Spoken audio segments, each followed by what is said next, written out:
بسم اللہ الرحمن الرحیم۔ ناظرین، پروگرام حقائق کے ساتھ میں ہوں آپ کا میزبان حماد الحسن۔ ناظرین کرام، جس طرح سے پاکستان ایک اسلامی مملکت ہے جو کہ کلمہ طیبہ کے نام پر وجود میں آیا، اور تحریک ختم نبوت جو کہ ایک بڑی کامیاب تحریک تھی تاریخ پاکستان کے اندر، جس کے ذریعے سے علماء کرام نے پاکستان کی قومی اسمبلی کے فلور سے آئین پاس کروایا، جس کے تحت قادیانیوں کو غیر مسلم اقلیت قرار دیا گیا اور اس کے ساتھ ساتھ انہیں شاعر اسلام کے استعمال سے روک دیا گیا۔ یہ پاکستان کے آئین کا باقاعدہ حصہ ہے، لیکن سوال یہ ہے کہ آئین پاکستان کے اندر تمام تر چیزیں اور تمام تر چیزوں کی سزائیں موجود ہونے کے باوجود بھی گستاخیوں کے واقعات آئے روز دیکھنے کو ملتے ہیں، اور بہت ساری ایسی چیزیں ہیں جن کے سوالات ابھی بھی عوام ان کے متلاشی ہیں۔ اسی حوالے سے آج کے پروگرام میں ہمارے ساتھ موجود ہیں مفتی سعید الحسن دہلوی صاحب، ان کے صاحبزادے مفتی عامر دہلوی صاحب، جو کہ خانقاہ جمیلیہ رائیونڈ سے جن کا تعلق ہے۔ ہم ان سے آج کے پروگرام میں جاننا چاہیں گے۔ سب سے پہلے تو مفتی صاحب ہم آپ کو خوش آمدید کہتے ہیں۔ السلام علیکم۔ وعلیکم السلام ورحمۃ اللہ وبرکاتہ۔ مفتی صاحب یہ بتائیے گا کہ عقیدہ ختم نبوت، اس کی اسلام کے اندر کیا اہمیت ہے؟ یہ کتنی اہمیت کا حامل ہے ایک مسلمان کے لیے؟ ایک مسلمان کے ایمان کا کتنا زیادہ ضروری جز ہے؟ بسم اللہ الرحمن الرحیم۔ سب سے پہلے میں آپ حضرات کا شکر گزار ہوں۔ دیکھیں، جہاں تک اہمیت کی بات ہے تو اتنی میں بات عرض کروں گا کہ اسلام میں جو سب سے بنیادی چیز ہے جس کے بغیر کوئی چارہ کار نہیں ہے، اس دلیل کو یا اس چیز کو متواتر کہا جاتا ہے۔ متواتر کا اگر کوئی بندہ انکار کر دیتا ہے تو ہم اس کو علی الاعلان کہہ سکتے ہیں کہ بندہ دار اسلام سے خارج ہو چکا ہے۔ ختم نبوت کی اہمیت کے لیے اتنا ہی کافی ہے کہ قرآن پاک کی 100 کے قریب آیات اور احادیث مبارکہ کی متواتر احادیث مبارکہ، تقریباً ان کا مجموعہ بھی اس سے کہیں زیادہ بنتا ہے، جو ختم نبوت پر دلیل ہیں یا ختم نبوت کی جس میں صراحت ہے۔ جو اہمیت کی بات ہے وہ یہ ہے کہ یہ قرآن پاک اور احادیث مبارکہ یہ دونوں متواتر درجے کی ہیں۔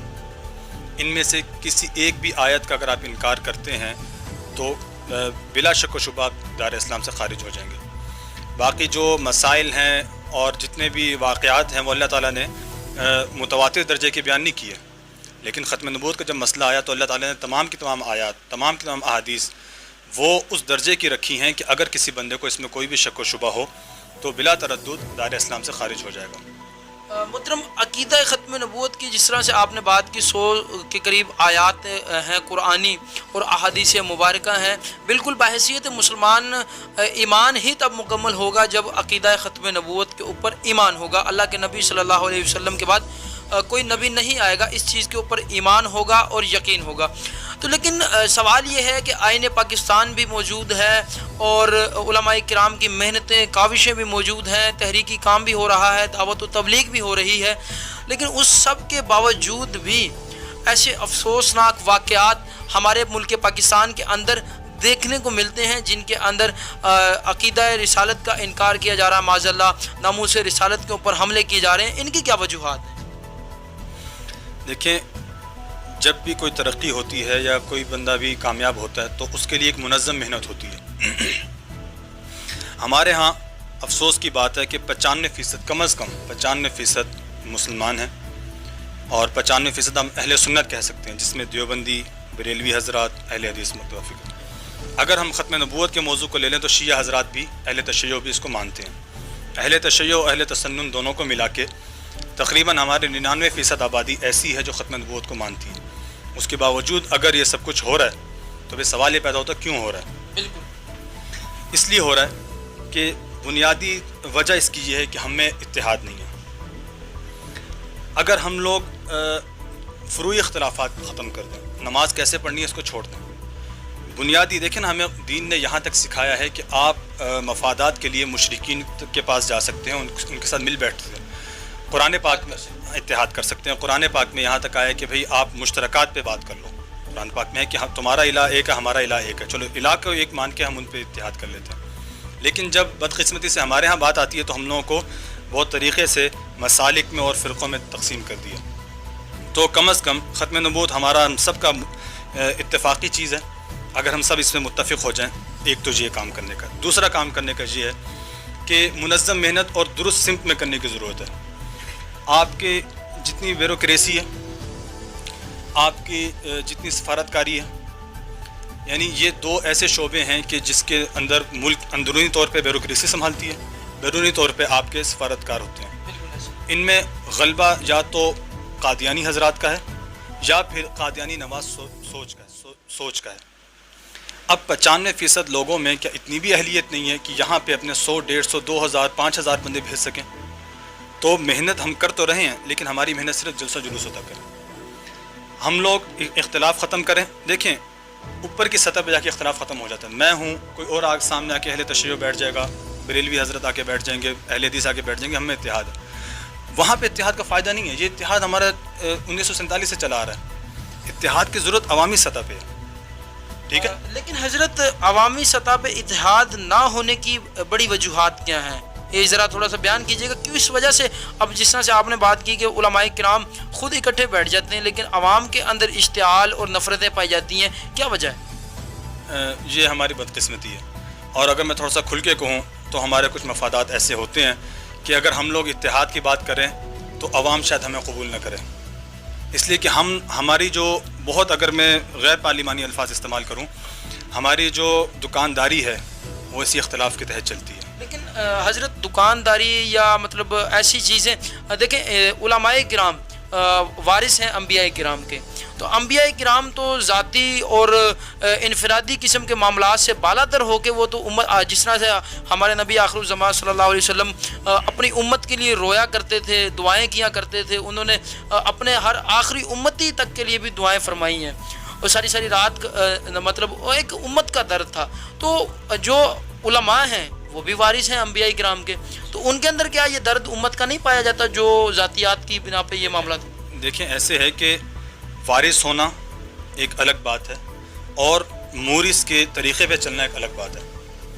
اگر انبیاء علیہم السلام کے ہم وارث ہیں اس میں کوئی شک نہیں, اس لیے کہ ہم نے وہ علوم حاصل کیے ہیں, لیکن ہم ان کے طریقے پہ چل رہے ہیں نہیں چل رہے, یہ ایک الگ بات ہے.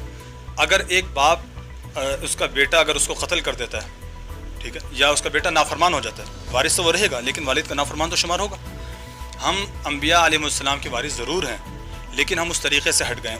اس کی سب سے بڑی دلیل یہ ہے کہ ہم اس طریقے سے ہٹ گئے ہیں کہ آج ہم لوگ 95%, 99% ہونے کے باوجود جوتے کھا رہے ہیں. ہم اپنی جو بنیادی عقائد ہیں ان کو نہیں سنبھال پا رہے.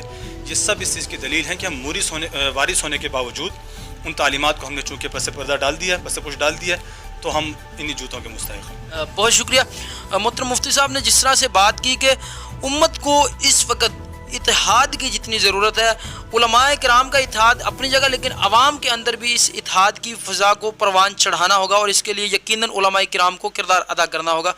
میں محترم آپ سے آخری سوال کرنا چاہوں گا کہ آپ کے والد صاحب مفتی سعید الحسن دہلوی صاحب کے مریدین ہیں پورے پاکستان میں, دنیا بھر سے لوگ ان کے پاس فیض حاصل کرنے کے لیے آتے ہیں, ان سے بیعت کرتے ہیں اور دینی رہنمائی حاصل کرتے ہیں.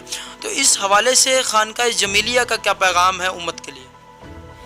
دیکھیں خانقاہ جمیلیہ کا الگ سے تو کوئی موقف نہیں ہے. خانقاہ جمیلیہ کا وہی موقف ہے جو ہمارے اکابرین کا موقف تھا, اور وہ یہی ہے کہ ختم نبوت جو اپنا عقیدہ سمجھتے ہیں ختم نبوت کا, ان کو اس کے لیے ایک پلیٹ فارم پہ ہونا چاہیے اور منظم محنت کرنی چاہیے. جیسا کہ پہلے میں نے عرض کیا کہ ایک تو عوامی سطح کا اتحاد ہو, علماء کی سطح کو تقریباً ہو جاتا ہے, عوامی سطح, علماء کی سطح, اور پھر مل کے ایسے افراد تیار کریں کہ جو کلیدی عہدوں پہ جا کے اپنا چارج سنبھالیں اور وہاں جا کے دین کی خدمت کریں جہاں ضرورت ہے, مثبت کام کریں. یہ یقیناً یہ جو جلسے جلوس ہیں ان کا فائدہ ہے, لیکن اس سے ہم لوگ ہائی لائٹ زیادہ ہو جاتے ہیں, کام کم ہوتا ہے. یہ بھی ہونے چاہیے اس لیے کہ یہ بیداری ہماری کرتے ہیں, ہر وقت ہم ذہن سازی کرتے ہیں, ہمیں ہر وقت بیدار رکھتے ہیں. لیکن اس سے زیادہ ہمیں ضرورت ہے اپنے بچوں کی ذہن سازی کر کے ان کو تعلیمی شعبوں میں بھیج کے ان کو آگے لے کے جائیں اور ان کو آگے کہیں اہم عہدوں پہ بھیجیں جہاں پہ اس وقت ضرورت ہے ہماری نمائندگی کی.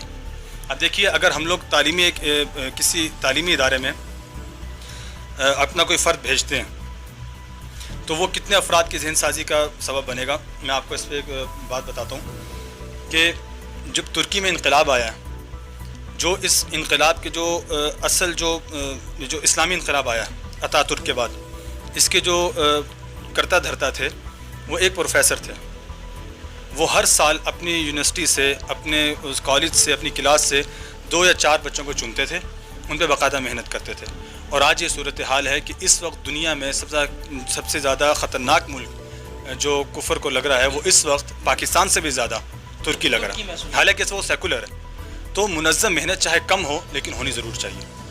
بہت شکریہ. آج تک ناظرین کرام جتنے بھی علماء کرام سے ہم نے باتیں کی ان میں سے یقیناً بہت ہی قیمتی بات مفتی عامر صاحب نے آج کے پروگرام میں کی کہ ہمیں عوامی سطح پر اتحاد کو پھیلانا ہوگا، اتحاد کی بات کو کرنا ہوگا، اور علماء کرام کا اتحاد اپنی جگہ، اور ان جلسے جلوسوں سے آگے بڑھ کر ہمیں تعلیمی میدان میں، ہمیں سائنسی میدان میں، ہمیں بیوروکریسی کے میدان میں ہمیں ان عہدوں پر جانا ہوگا جہاں پر رہ کر ہم اس ملک کی نظریاتی اور جغرافیائی سرحدوں کی حفاظت کر سکتے ہیں. اسی کے ساتھ اجازت دیجیے گا.